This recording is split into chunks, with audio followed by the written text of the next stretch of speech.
The incident that took place today in Tura, outside the CM Secretariat and the Commissioner of Provisions Office, is indeed very, very unfortunate. We had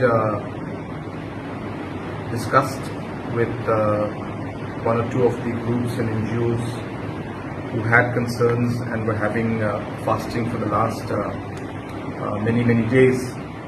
And while discussions were going on, we had already agreed on finally meeting in Shillong and discussing this further with all different stakeholders, because the concerns that they have are affecting many communities and affecting the overall state as a whole, and hence these kind of decisions require more consultation.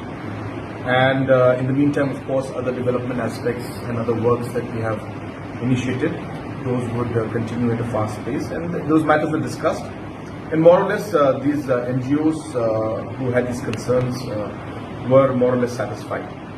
And I also would like to stress that majority of the stakeholders, civil society and the NGOs were not part of this fasting that took place. There were just two organizations, or maximum three organizations that were in this, but 90% of the organizations were not part of this. So even then, I felt it appropriate, and I've always believed that dialogue is important, and hence I made it a point to meet them, and that was what was decided. And so while we discussed everything, after the discussion was almost over, we heard some agitation and some sloganing from outside, and I asked some of the people to go and speak to the people and to their people and tell them to control and not to create any kind of scene out here.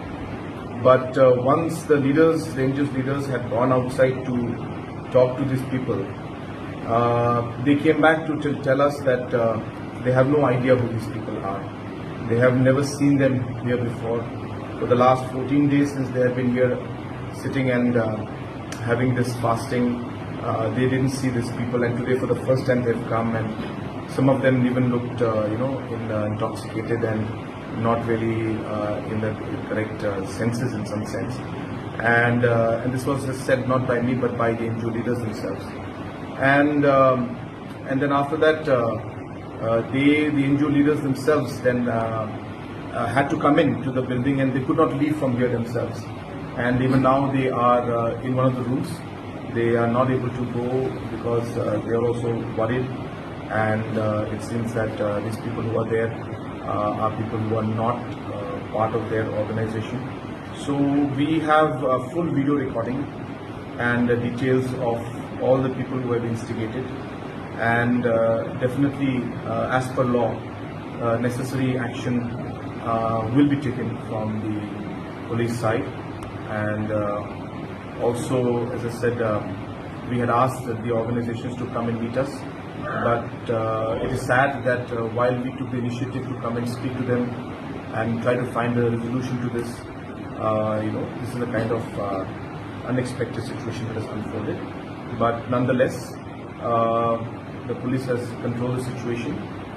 We had some incidents where, because of the store pelting, without any instigation from the police, almost close to 5 police personnel were quite seriously injured, and few other minor injuries also were there. And from my side, I have decided that I'll be giving 50,000 rupees as medical allowance to each one of them from my CMSG scheme. All those who are injured, the police who are injured, and whatever the medical expenditures are there will be completely borne by the government.